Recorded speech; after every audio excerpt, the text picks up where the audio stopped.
Sandalwood versus ಸರ್ಕಾರದ ಮಧ್ಯೆ ಈ ನಟ್ಟು ಬೋಲ್ಟು ಫೈಟು ನಡೀತಾ ಇರೋ ಬೆನ್ನಲ್ಲೇ ಈಗ ಡಿಸಿಎಂ ಡಿಕೆಶಿ ಬೆನ್ನಿಗೆ ಸರ್ಕಾರವೂ ಕೂಡ ಕನ್ನಡ ಚಿತ್ರರಂಗಕ್ಕೆ ಶಾಕ್ ಕೊಡೋದಕ್ಕೆ ಮುಂದಾಗಿದೆ. ಮಲ್ಟಿಪ್ಲೆಕ್ಸ್ ಚಿತ್ರಮಂದಿರಕ್ಕೆ ಏಕದರ ನೀತಿ ಜಾರಿಗೆ ಚಿಂತನೆಯನ್ನು ಮಾಡ್ತಾ ಇದೆ. ಈ ವಿಚಾರ ಇವತ್ತು ಪರಿಷತ್ನಲ್ಲಿ ಪ್ರಸ್ತಾಪ ಆಯಿತು. ಅಗತ್ಯ ಅಂತ ಅನಿಸಿದ್ರೆ ದರ ನಿಗದಿ ಮಾಡುವಂತ ಅಧಿಕಾರ ನಮಗಿದೆ ಅಂತ ಗೃಹ ಸಚಿವ ಪರಮೇಶ್ವರ್ ಪರಿಷತ್ನಲ್ಲಿ ಮಾಹಿತಿ ಕೊಟ್ಟಿದ್ದಾರೆ. 11/5/2018 ಒಂದು ಜೀವನ ಕೂಡ ಇಶ್ಯೂ ಮಾಡ್ತಾರೆ. ಇಶ್ಯೂ ಮಾಡಿದ ಮೇಲೆ ಅದಕ್ಕೆ ಈ ಥಿಯೇಟರ್ ಓನರ್ಸ್ ಎಲ್ಲರೂ ಹೋಗಿ ಅದಕ್ಕೆ ಸ್ಟೇ ತಗೊಳ್ತಾರೆ. ಸ್ಟೇ ತಗೊಂಡು ಆನಂತರ ಸರ್ಕಾರ ಅದನ್ನು ಆದೇಶವನ್ನೇ ವಾಪಸ್ ತಗೊಳುತ್ತೆ. ತಗೊಂಡು ಮೊದಲಿನ ರೀತಿಯಲ್ಲೇ ಪದ್ಧತಿಯನ್ನು ಮುಂದುವರಿಸ್ಬಿಟ್ಟಿದ್ದಾರೆ. ರಾಜ್ಯದಲ್ಲಿ ಸುಮಾರು 650 ಏಕತೆರೆ ಅಂದರೆ ಸಿಂಗಲ್ ಸ್ಕ್ರೀನ್ ಮಾಡ್ತಕ್ಕಂಥ ಚಿತ್ರಮಂದಿರಗಳಿದ್ದಾವೆ. ಅದರಲ್ಲಿ 100 ಈಗಾಗಲೇ ಸ್ಥಗಿತ ಆಗಿದೆ. ಯಾಕೆಂದರೆ ಈಗೆಲ್ಲ ಬೇರೆ ಬೇರೆ ಬೇರೆ ಪ್ಲ್ಯಾಟ್ಫಾರ್ಮ್ಸಲ್ಲಿ ಪಿಕ್ಚರ್ಗಳು ನೋಡೋದಕ್ಕೆ ಸಿಕ್ಕೋದ್ರಿಂದ ಅದು 100 ಚಿತ್ರಮಂದಿರಗಳು ಸ್ಥಗಿತ ಆಗಿದ್ದಾವೆ. 150 ಚಿತ್ರಮಂದಿರಗಳು ಅವು ಕೂಡ ಇನ್ನೇನು ಮುಚ್ಚೋ ಹಂತದಲ್ಲಿ ಇದ್ದಾವೆ. ಸಿಟಿಯಲ್ಲಿ ಬೆಂಗಳೂರು ಸಿಟಿನಲ್ಲಿ 41 ಮಲ್ಟಿಪ್ಲೆಕ್ಸ್ ಇದೆ. ಆದರೆ ಇದೆಲ್ಲದಕ್ಕೂ ಕೂಡ ಎಲ್ಲ ಅವರವರೇನೇ ರೇಟ್ಗಳನ್ನು ಫಿಕ್ಸ್ ಮಾಡ್ತಾರೆ.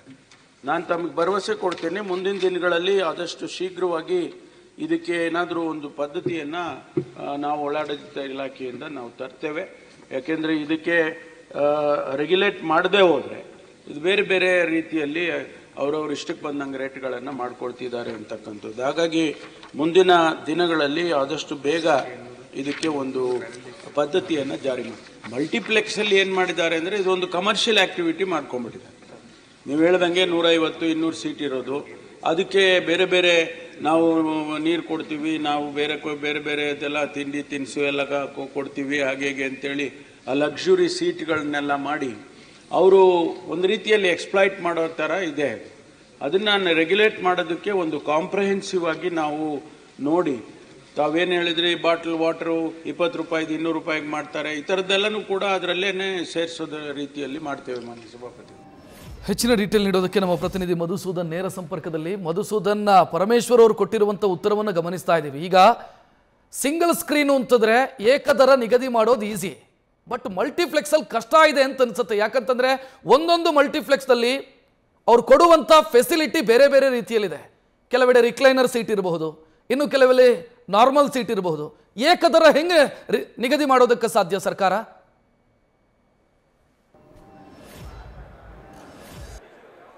ನಿಜಕ್ಕೂ ರಕ್ಷತ್, ಎಲ್ಲೋ ಒಂದು ಕಡೆ ನೇರವಾಗಿ ಇವತ್ತು ವಿಧಾನ ಪರಿಷತ್ನ ಕಲಾಪದಲ್ಲಿ ಪರಮೇಶ್ವರ್ ಅವರು ಉತ್ತರವನ್ನು ಕೊಡಬೇಕಾದ್ರೆ ರಾಜ್ಯ ಸರ್ಕಾರ ಮನ್ಸು ಮಾಡಿದ್ರೆ ಎಲ್ಲ ಭಾಷೆಯ ಚಿತ್ರಗಳಿಗೂ ಕೂಡ ಅದು ಸಿಂಗಲ್ ಸ್ಕ್ರೀನ್ ಇರಲಿ ಮಲ್ಟಿಪ್ಲೆಕ್ಸ್ಗಳಿರಲಿ ಏಕದರ ನೀತಿಯನ್ನು ಜಾರಿ ಮಾಡಲಿಕ್ಕೆ ಹಿಂಜರಿಯೋಲ್ಲ.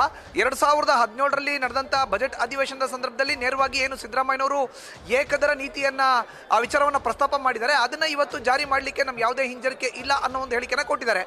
ನೀವೀಗಾಗಲೇ ಉಲ್ಲೇಖ ಮಾಡ್ತಾ ಇದ್ರಿ, ರಿಕ್ಲೈನರ್ ಒಂದು ಕಡೆ ಇರುತ್ತೆ, ಕ್ಲಾಸಿಕ್ ಪ್ರೈಮ್ ಅಂತ ಈ ರೀತಿ ಬೇರೆ ಬೇರೆಯ ವಿಧಗಳಲ್ಲಿ ಮಲ್ಟಿಪ್ಲೆಕ್ಸ್ಗಳಲ್ಲಿ ಜನ ಸಿನಿಮಾವನ್ನು ನೋಡ್ತಾರೆ. ಆದರೆ ಎಲ್ಲೋ ಒಂದು ಕಡೆ ಮಲ್ಟಿಪ್ಲೆಕ್ಸ್ಗಳು ಜನರನ್ನ ಮನೋರಂಜನೆಯ ಹೆಸರಿನಲ್ಲಿ ಲೂಟಿ ಮಾಡ್ತಾ ಇದೆ ಅನ್ನೋ ಆರೋಪದ ಹಿನ್ನೆಲೆಯಲ್ಲಿ ಕನ್ನಡವನ್ನು ಹೊರತುಪಡಿಸಿ ಬೇರೆ ಭಾಷೆಯ ಸಿನಿಮಾಗಳಿಗೆ ಪ್ರತ್ಯೇಕವಾದಂಥ ದರವನ್ನು ನಿಗದಿ ಮಾಡಿದ್ದೆ. ಆದರೆ ಜನರ ಮೇಲೆ ಹೊರೆ ಆಗುತ್ತೆ, ಜನರಿಗೂ ಕೂಡ ಅದು ಸಂಕಷ್ಟ ಉಂಟಾಗುತ್ತೆ.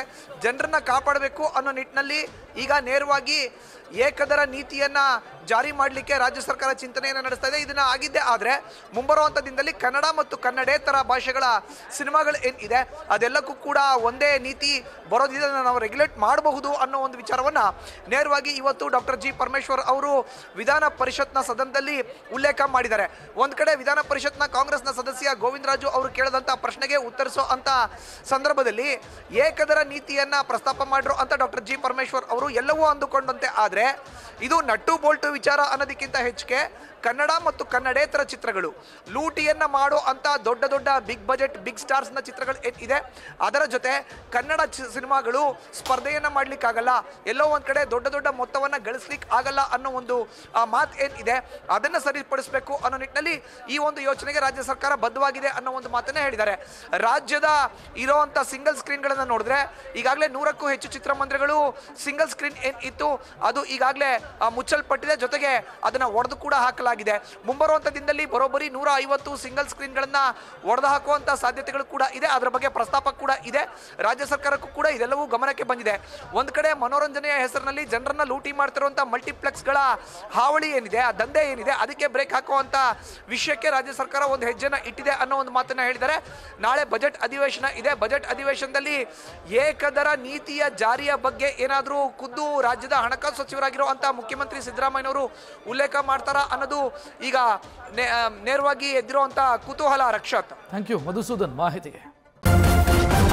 ನ್ಯೂಸ್ ಫಸ್ಟ್ ನಿರ್ಭೀತಿಯಿಂದ ನಿಮ್ಮ ಪರವಾಗಿ.